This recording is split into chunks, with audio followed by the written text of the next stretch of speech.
보겠습니다. 갈릴리 해변으로 지나가시다가 시몬과 그 형제 안드레가 바다에 금을 던지는 것을 보시니 그들은 억울하고 예수께서 이르시되 나를 따라오라. 내가 너희로 사람을 낚는 너구가 되게 하리라 하시니 곧 그물을 버려두고 따르니 조금 더 가시다가 세베 아들 야고보와 그 형제 요한을 보시니 그들도 배에 있어 그물을 깁는데 함께 읽겠습니다. 곧 부르시니 그 아버지 세베대를 품꾼들과 함께 배에 버려두고 예수를 따라갑니다. 아멘. 우리 시간 고백할까요? 예수스 에스티노 크리스토스. 예수스 에스티노 크리스토스. 예수는 그리스도이십니다. 예수는 그리스도이십니다. 인사 나누겠습니다. 아가포카의 올로고엔 예수. 아가포카의 올로고엔 예수. 예수님을 사랑하고 축복합니다. 예수님 안에서 사랑하고 축복합니다. 잘 지내셨죠? 네. 우리가 지난 시간까지 예수님의 성육신과 또 공적인 사역을 위한 준비 과정을 함께 살펴보았는데요. 특별히 광야에서 시험을 이기신 그 예수님의 사역을 통해서 예수님께서 어떤 방식으로 구원을 이루실 것인지, 그리고 광야를 거치신 후에 예수님께서 그 처음으로 선포하신 복음의 그 말씀을 우리가 함께 살펴보았어요. 예수님은 광야에서 떡보다 뭘 선택하셨죠? 말씀을 선택하셨죠. 그리고 기적을 가시하는 길보다 아버지에 대한 신뢰를 선택하셨어요. 세상의 영광보다 십자가의 길을 선택하셨어요. 그리고 갈릴리에 오셔서 때가 찼고 또 하나님 나라에 가까이 왔으니 회개하고 복음을 믿으라 라고 선포하셨습니다. 기억나시죠? 이 말씀은 단순히 종교적인 가르침이 아니었던 것 같아요. 광야에서 순종하심으로 십자가를 향하는 사역의 방향을 가르쳐 주셨다. 확정하신 그 예수님께서 세상 앞에 구속의 시작을 공식적으로 선포하신 사건이 아니었느냐. 지난 시간에 살펴본 내용이 바로 그런 내용이었죠. 그리고 또 지난 시간에 말씀을 통해서 하나님 나라는 먼 미래의 약속이 아니라 예수님 안에서 이미 시작되었고 또 예수님의 순종에 의해서 실제로 역사하기 시작한 하나님의 통치로 임하였다라는 것을 우리가 알 수가 있었어요. 그렇다면 우리는 자연스럽게 이렇게 질문을 한번 해볼 수가 있죠. 하나님 나라가 시작되었다면, 하나님 나라가 임하였다면, 그러면 하나님은 언약 백성들을 어떤 방식으로 그 나라 안으로 들어오게 하시는가? 다시 말하면 통치하시는가? 라는 그런 질문을 우리가 할 수가 있어요. 하나님 나라가 임하였다면 오늘 본문은 이 질문에 대한 답으로 하나님 나라를 선포하신 직후에 갈릴리 바닷가에서 제자들을 부르시는 그런 장면을 마가를 통해서 보여주고 있어요. 그 답으로. 자, 이 장면은 좀 의미 있는 배열이라고 할 수가 있어요. 왜냐하면 하나님 나라를 선포하시고 난 이후에 예수님께서 제자들을 부르시는 그런 그 장면이거든요. 그러니까 언약 백성들을 부르시는 그 장면인데 하나님 나라가 선포가 되면, 하나님 나라가 임하면 반드시 그 나라의 백성이 세워져야 하기 때문에 오늘 이 배열은, 그러니까 광야에서 시험을 마치시고 하나님 나라의 복음을 선포하시고 난 이후에 하나님의 백성을 세우시기 위해서 부르시는 이 과정이 너무나 배열이 의미가 있는 배열이라는 얘기예요. 예수님의 갈릴리 첫 사역은 이처럼 기적이 아니라 언약 백성을 찾아가 부르시는 사역으로 이어지게 됩니다. 그래서 오늘 본문은요, 하나님 나라가 이 땅에 임할 때 그 나라가 어떻게 언약 백성들에게 다가오는지를 보여주는 첫 번째 장면이에요. 어떻게 다가오죠? 찾아와서 부르신단 말이에요. 동시에 예수님의 사역이 어떤 방식으로 하나님의 백성들을 구원 가운데로 이끄시는지를 분명하게 나타내는 사건이다라고 할 수가 있습니다. 갈릴리에서 하나님 나라의 복음 선포하신 예수님은요, 그 나라를 함께 증거할 언약 백성들을 부르시는데, 이 부르심은 예수님의 사역이 말씀 선포로 끝나는 것이 아니라 부르심의 사역으로 이어진다라는 것을 보여주고 있는 거예요. 그래서 오늘 본문을 보시면 이렇게 말씀을 합니다. 예수님께서 갈릴리 바닷가를 지나가시다가 시몬과 그의 형제 안드레를 보시는데 그들은 뭘 하고 있었어요? 그물을 던지고 있었어요. 그러면서 친절하게 설명을 하죠. 그들은 어부다. 이렇게 설명을 해요. 이 장면이 너무나 평범해요. 그러니까 좀 전에도 말씀드렸지만 하나님 나라를 선포하시고 난 이후에 예수님이 첫 번째 사역을 하시기 위해서 이렇게 오시는데 그 장소가 어디예요? 바닷가예요.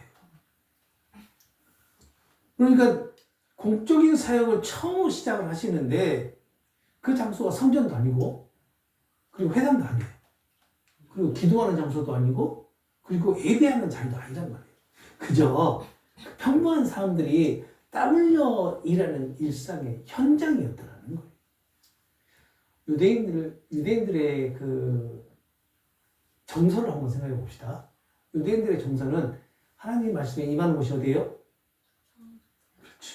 하나님이 임하는 곳이 어디예요? 성전이에요. 그렇다면 하나님이신 예수님이 이 땅에 오셔서 첫 번째 사역을 감당하신다면 어디로 오셔야 돼요? 성전으로 오셔야 돼요. 성전으로. 그런데 어디로 오셨어요? 바닷가로 오셨어요. 바닷가로. 여기서 중요한 사실을 우리는 발견할 수 있는데 예수님의 그 부르심의 사역은 성전이 아니라 바닷가. 다시 말하면 삶이에요. 삶. 그리고 종교 지도자가 아닌 누구예요? 어부. 언약 백성들의 대표. 저는 이렇게 해석을 했어요. 이렇게. 그들을 언약 백성들의 대표를 먼저 부르시기 위해서 그들의 삶의 현장으로 언약 백성들의 일상으로 찾아오셨다는 거예요. 이것이 중요한 거죠. 이 장면을 통해서 우리는 하나님의 구원의 역사가 인간적인 그런 종교적 노력이나 공로에서 시작되는 것이 아니라 하나님의 주권적인 은혜로 우리의 삶의 자리에서 시작된다라는 사실을 알 수가 있는 겁니다. 그래서 우리가 주일에 예배하는 그런 자리뿐 아니라 우리가 살아가는 일상의 현장도 하나님을 만나는 예배의 자리가 되는 것이 아닐까요? 그래서 우리의 삶이 예배다라고 말할 수 있는 겁니다. 우리의 삶이. 그 삶의 현장에서 만난 사람들은 어떤 사람들이에요? 준비된 신학자도 아니었죠. 율법을 완벽히 아는 사람도 아니었어요. 그렇죠? 경건한 종교 엘리트들도 아닙니다. 그러나 예수님은 그들을 보셨고요. 그리고 그들을 향해 말씀하셨어요. 자, 여기서 보셨다라는 거. 이거 그냥 스쳐 지나가듯이 보았다라는 그런 의미는 아닌 것 같아요. 신적인 통찰력을 가지고 그들을 선택하시는 시선이었어요. 그들을 부르시기 위해서 의도적이고 선택적으로 주목하셨다라는 그런 의미로 해석이 가능한 겁니다. 이 보셨다라는 의미 말씀이에요. 그리고 무엇보다 더 중요한 것이 그들이 예수님을 먼저 찾은 것이 아니라 예수님께서 먼저 찾아가 그들을 보셨고 또 그들을 부르셨다는 거예요. 이것이 초대교회 그리스도인들에게 그리고 오늘 살아가는 우리들에게 주어진 은혜의 시작이 아니겠느냐라는 겁니다. 오늘 본문을요, 어떤 분들은 따랐다라는 이 말에 주목을 하는 경우, 포커스를 두는 경우가 있어요. 그러면 아마 거의 대부분이 거예요. 그럼 따랐다라는 그 말에 포커스를 두면 이 중심이 누가 될까요? 그렇지. 맞아요. 그런데 오늘 본문은 아무리 봐도 중심이 내가 될 수 없어요. 하나님이 되셔야 된다. 이해하시겠죠? 제가 이 말씀 드린 이유를. 자, 여기서 보셨다라고 말씀하셨는데 마가복음에는요 예수님과의 제자의 만남을 처음 보는 것처럼 기록이 돼요. 처음 보는 것처럼. 또 다른 코멘트가 없단 말이에요.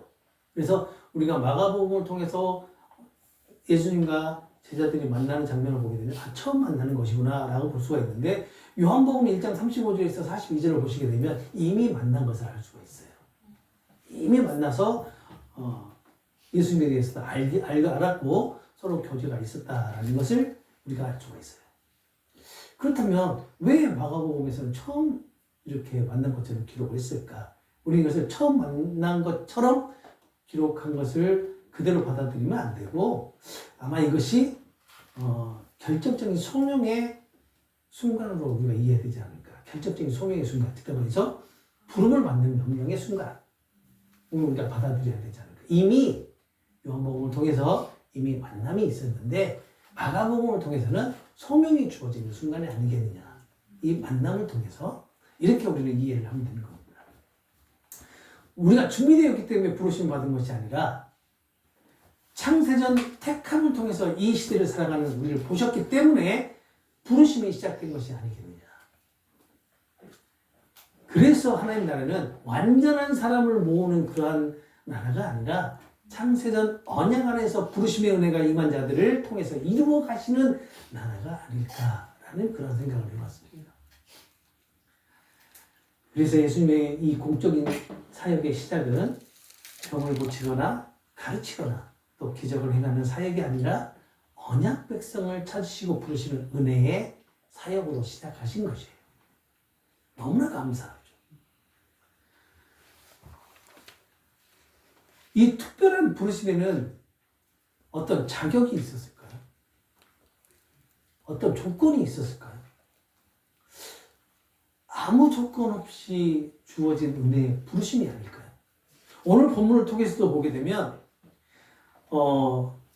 안드레와 그리고 시몬이 어떠한 자격이 있어서 부름을 받았다라는 말씀이 없어요. 그 말은 뭐냐면 아무런 조건 없이 일방적으로 예수님께서 그들을 찾아가셨고 또 그들을 부르셨다라는 그런 의미가 됩니다. 아주 중요한 겁니다.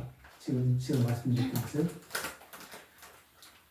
예수님 그 평범한 일상의 자리에서 시몬과 안드레와 야고보와 요한을 향해서 뭐라고 말씀하시죠? 나를 따라오라 라고 말씀하신단 말이에요. 이 말을 직역하면요 내 뒤에 오라는 거예요. 내 뒤에. 그냥 단순한 초대가 아닌 거예요. 어떻게 보면 권위를 담은 명령으로 예수님의 따르라 라는 그런 의미를 가지고 있어요. 그러니까 내 뒤를 따라오라라는 이 말이 명령이에요. 그러니까 예수님의 권위가 담긴 명령이라고. 예수님께서 하신 말씀 내 뒤를 따라오라라는 것은 단순하게 함께 걷자라는 제안이 아니라 어떻게 보면 이 제자들의 삶의 방향과 가치관과 정체성을 바꾸라는 요청이라고 볼 수 있죠. 예수님이 가시는 길을 너희의 삶의 방향으로 삼으라라는 그런 의미가 되겠죠. 예수님의 삶과 권위 아래로 들어오라 라는 그런 거부할 수 없는 명령으로 우리는 해석을 해야 된단 말이에요. 그러니까 지금까지는 이 제자들은 그랬겠죠. 업으로서의 자신의 계획에 따라서 살았겠죠. 그리고 자신의 생업과 계산을 따라서 살았단 말이에요. 그렇지만 이제부터는 예수님께서 부르시는 그 순간부터는 예수님의 삶과 길을 따라 살라는 부르심이라는 거예요. 이 부르심은 단순히 직업을 바꾸라라는 것이 아니에요. 삶의 중심이 바뀌는 사건이라고 할 수가 있습니다. 삶의 중심이 바뀌는 사건. 잘 들으셔야 됩니다. 왜냐하면 이 본문을 가지고 어떻게 해요? 예수님이 부르시면 너의 모든 것을 버려두고 팽개두고 따라야 된다라고 얘기한단 말이에요. 그게 아니기 때문에 제가 자꾸 잘 들으라고 드리는 말씀이에요. 지금까지 너의 삶에 가장 소중하다고 여기는 것을 중심에 놓고 살았다면, 중심에 올려놓고 살았다면 그게 우리의 삶이잖아요. 지금 제자들의 삶이 그랬어요. 이제부터는 그 중심에 예수를 올려놓는 그런 삶을 살아가게 될 것이고 예수님께서 친히 그 삶으로 인도하시겠다라는 그런 의미예요. 예수님께서 친히 인도하시겠다. 그런 의미입니다. 그런데 우리의 의지나 능력과 힘으로 과연 예수님의 명령을 따를 수 있을까요? 타락한 이성을 가진 우리가 과연 이 명령을 따를 수 있을까? 이 타락한 이성을 가진 우리는 예수님 찾을 지혜도 없어요, 사실. 그죠? 그리고 예수님을 따를 능력도 없어요.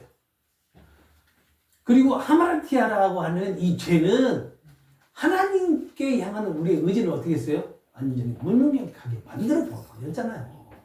그래서 무능력한 자가 되어버렸잖아요. 그렇다면 이 명령은 우리의 능력에 호소하는 초대가 아니라 선택받은 언약 백성들이 실제로 따르게 하시는 하나님의 효과적인 부르심이 아니겠느냐. 효과적인 부르심이란 뭐냐? 하나님께서 택하신 자들을 복음으로 부르실 때 그 부르심에 실제로 그 사람들의 마음을 변화시켜서 반드시 그리스도께 나아오는 성령의 역사를 말한단 말이에요. 그래서 하나님의 말씀은 단순한 정보가 아니라 새 창조의 능력이다라고 할 수가 있는 겁니다. 그러니까 하나님께서 창세기에 빛이 있으라라고 말씀하셨을 때 빛이 생겼잖아요.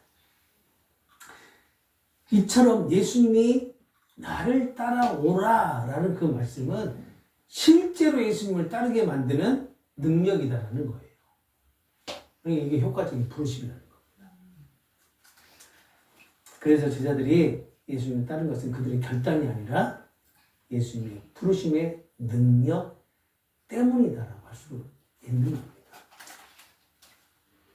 예수님이 곧바로 내가 너희를 사람을 낳는 어부가 되게 하겠다라고 하신단 말이에요.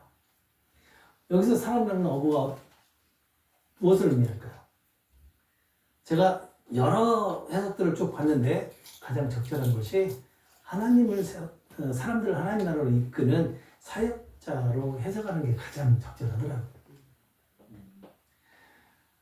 그리고 중요한 게 있습니다. 되게 하겠다라고 하는 동사인데 이 동사는요 어떤 의미가 있냐면 내가 만들겠다, 내가 변화시키겠다, 내가 이루겠다라는 뜻이에요. 그러니까 새로운 정체성으로 새 창조하시겠다는 의지를 나타내시는 거예요. 누구를요? 제자들을 부르셔서 그들의 정체성을 바꾸고 그들의 가치관과 그들의 삶과 그들의 삶의 중심을 바꾸시는데 누가 하시겠다는 거예요? 예수님께서 하시겠다는 거예요. 내가 너희를 사람을 하는 어부가 되게 하겠다라는 이 말씀 중에서 가장 중요한 것이 있습니다. 주가 누구냐는 거예요. 주가 너희가 아니라 내가예요. 그러니까 이 말씀은 너희가 준비되면 내가 쓰겠다. 이런 말이 아니란 말이에요. 너희가 자격을 갖추면 제자로 삼겠다는 그런 의미도 아니겠죠. 네. 내가 너희를 만들어 가겠다. 예수님의 의지와 약속을 지금 나타내고 있는 거란 말이에요. 우리가 마태복음에서 시몬을 개발하라고 부르잖아요. 반석이 되게 하겠다라고 하면서 미래형으로 말씀하시죠. 바로 이거 같은 거예요. 그 의지를 나타내시는 거예요. 시몬을 반석으로 만들겠다는 그런 의지를 나타내시는데 오늘 본문에서도 너희를 내가 만들어 가겠다라는 거예요. 너의 정체성을 바꿔나가고 너의 가치관을 바꿔서 내가 사람을 낳는 어부, 사역자로 만들어 가겠다라고 지금 말씀하고 있는 거란 말이에요. 이 부르심은 준비된 사람을 찾는 부르심이 아니라는 거죠. 부르신 자들을 새롭게 만들어 가시겠다. 새롭게 빚어 가시는 부르심이라는 것이고 우리 또한 이렇게 부르셨고 지금 만들어져 가고 있다는 겁니다. 여러분 한 사람 한 사람이 그냥 변함없이 살아가는 것 같지만 사실은 예수님의 부르심에 여러분들이 조금씩 만들어져 가고 있는 거예요. 여기서 우리는 복음의 본질을 보게 돼요. 하나님 나라의 부르심은 완전한 사람들을 부르시는 것이 아니라 부르심 속에서 사람을 새롭게 빚어가시는 부르심이다 라는 겁니다. 그래서 이 장면을 은혜의 부르심이라고 할 수 있는데 예수님은 그들의 신앙과 경력을, 신앙의 경력을 묻지 않으셨어요. 그렇죠? 그리고 그들의 영적인 수준을 점검하지도 않았습니다. 또한 그들의 미래의 가능성을 증명하라고 요구하지도 않았어요. 단지 그들을 찾아오셨고, 그들을 보셨고, 그들을 부르시고, 말씀하시고, 약속하셨어요. 이것이 은혜 아니겠느냐. 우리는 흔히 간단하게 설명하면 우리가 담임 목사를 점령할 때 뭘 검증을 하죠? 그 사람의 신학도 검증하고 그리고 영적인 수준도 검증하죠. 그리고 과연 이 사람을 청정했을 때 얼마만큼의 미래의 가치가 있을까도 전부 다 점검을 한단 말이에요. 이게 담임 목사님이 정비하는 기준입니다. 기준. 신앙 고백도 써서 내라. 신앙 간증도 써서 내라. 너의 이력을 써서 내라. 네가 함께 뭐가 있는지 한번 써서 내봐라. 너의 학력이 뭔지를 써서 내봐라.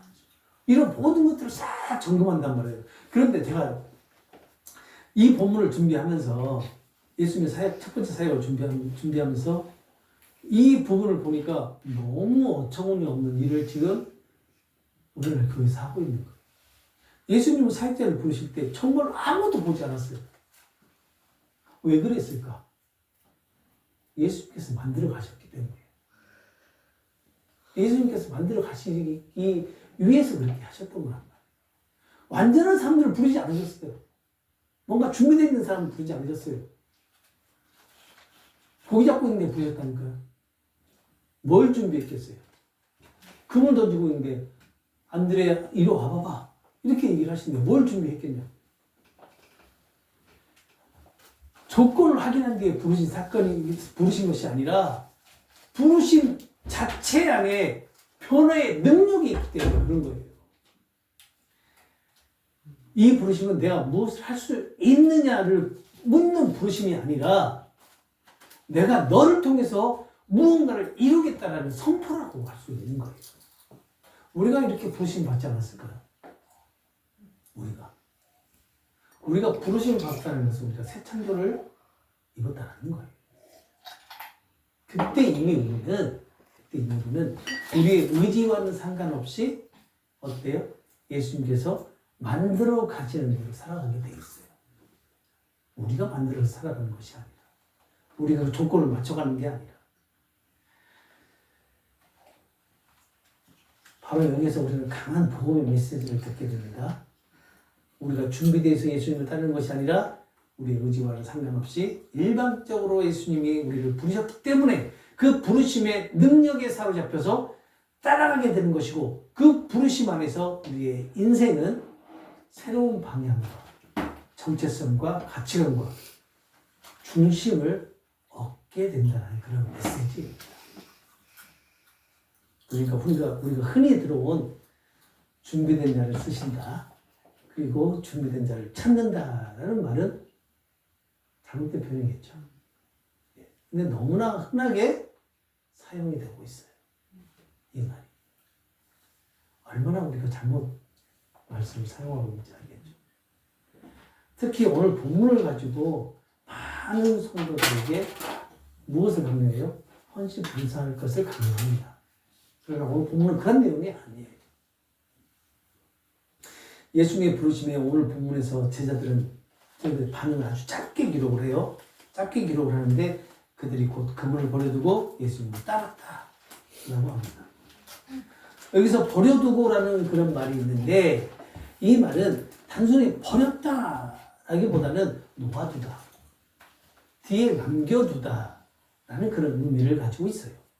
그러니까 부름을 받은 자들은 삶의 수단과 방법과 목적이었던 그 그물보다 삶의 전부였던 그 그물보다 더 중요한 구원자이신 예수를 만났기에 삶의 우선순위가 삶의 중심이 바뀌었다라는 것을 말하고 있는 거예요. 그러니까 다 팽개치고 따르는 그런 행위를 말하는 것이 아니다라는 겁니다. 그런데 왜 이렇게 강조하냐? 다 팽개치고 따르라. 이것이 예수님이 선포하신 하나님 나라의 초청을 받은 언약 백성들이 변화되는 과정이 아니겠느냐는 겁니다. 예전에 또 이런 말을 자주 했던 분들이 있어요. 사람은 변하지 않는다. 우리가 표면적으로는 변하지 않을 수 있지만 우리 내적으로는 변화가 반드시 일어납니다. 그러니 변화가 있어야 되는 거예요. 조금 더 깊게 묵상해 보면요, 예수님의 부르심을 받은 후에 살아가는 나의 삶의 모습은 크게 변함이 없는 것 같아요. 없는 게 같은 게 아니라 없어요. 하지만 나의 정체성과 나의 삶의 중심과 그리고 삶에서 가장 소중하다고 여기는 가치관이 분명히 변화가 있어요. 그 변화는요, 그들이 아버지를 배에 두고 예수를 따랐다라는 말씀으로 이어지게 되는 겁니다.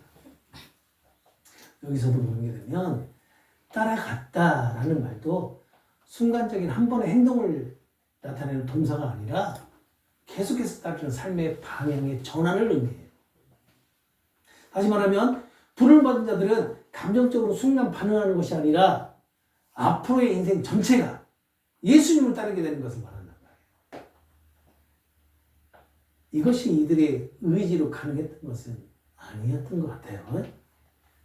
예수님께서 그들의 마음을 새롭게 하셨기 때문이고, 이것이 예수님께서 첫 번째로 감당하신 새 창조의 사역이 아니었겠냐라는 겁니다. 또한 남겨두고라는 표현 역시 가족을 버렸다라는 그런 의미가 아니라 예수님을 삶의 중심에 두는 그런 삶으로 바뀌었다라는 의미로 해석을 해야 되는 거예요. 이 부분도 우리가 상당히 곡해를 해가지고 많은 성도들에게 강요하는 부분이기도 합니다. 오늘 말씀을 통해 예수님의 첫 사역이 언약 백성을 찾아오시고 부르시는 은혜의 사역이었다라는 사실을 우리가 깨닫게 되었습니다. 특별히 이 부르심은 어떤 자격이나 조건에 의해서 이루어진 것이 아니라 아무 조건 없이 주어진 은혜의 부르심이었고, 또 그 핵심에는 나를 따라오라라는 명령이었어요. 그리고 오늘 본문을 통해서 그리스도인의 신앙은 무엇을 먼저 배우느냐, 무엇을 얼마나 많이 아느냐의 문제가 아니라 누구의 뒤를 따르는 은혜에 사로잡혀 사느냐의 문제가 아니겠냐라는 겁니다. 부름을 받은 자들은 완전하지 않았습니다. 그리고 앞으로도 수없이 많은 실패가 그들을 따라다닐 거예요. 그러나 그들의 인생에는요, 한 가지 분명한 사건이 있었는데 그들은 예수님의 뒤를 따르는 은혜를 입었다라는 사실입니다. 이 은혜는요, 오늘을 살아가고 있는 그리스도인에게도 동일하게 적용이 되는 은혜입니다. 이처럼 그리스도인의 신앙은 무엇을 성취했느냐가 아니라 누구를 따르고 있느냐, 바로 여기에서 시작되는 것이 아닐까. 그리고 오늘도 동일하게 예수님 말씀하십니다. 나를 따라오라. 이 부르심 안에서 나는 지금 누구의 뒤를 따라 살고 있는가? 내 삶의 중심은 어디에 놓여 있는가를 깊게 묵상해 보실 필요가 있을 것 같습니다. 그리고 우리를 붙드셔서 이러한 묵상 가운데로 인도하시는 성령의 도우심이 우리의 삶의 방향과 목적을 바꾸시는 새 창조의 역사라는 것에 감사하시기 바랍니다. 예수님의 첫 번째 사역은 바로 이러한 정체성과 가치관의 변화, 예수님과의 관계를 깨닫도록 인도하는 사역이었어요. 중요한 것은 이러한 은혜의 인도하심에 우리는 스스로 따를 수 없다는 것이죠. 그래서 예수님의 영이신 성령께서 우리의 마음을 새롭게 하시고 우리의 가치관을 변화시키고 우리의 삶의 방향을 바꿔주셔서 그 은혜의 부르심에 순종하도록 인도하시는 것이 아니겠냐는 겁니다. 예수님 오늘도 우리의 일상의 자리에 찾아오셔서 평범한 삶 가운데 우리를 향해 나를 따라오라 말씀하십니다. 그래서 예수님을 따르는 출발점은 나의 능력, 나의 공로, 나의 힘, 열심, 나의 능력이 아닌 은혜가 아니면 불가능한 것이고, 우리가 준비되어서 따르는 것이 아니라 예수님이 먼저 부르셨기 때문에 우리가 따를 수 있다는 것을 꼭 잊지 마시기 바랍니다. 예수님의 갈릴리 첫 사역은요, 회개하라는 선포에서 멈추지 않고 나를 따라오라는 부르심으로 우리를 초대한다는 것을 잊지 마시고, 허락하신 하나님의 삶에도요, 너는 내 뒤를 따르겠느냐라고 내미시는 그 예수님의 손에 이끌려서 나의 계획과 중심을 내려놓는 은혜, 그리고 예수님의 뒤를 따라 걷는 그 은혜의 순종이 우리의 삶 가운데 나타나기를 주님의 이름으로 소망합니다. 이 시간 우리 함께 기도할까요?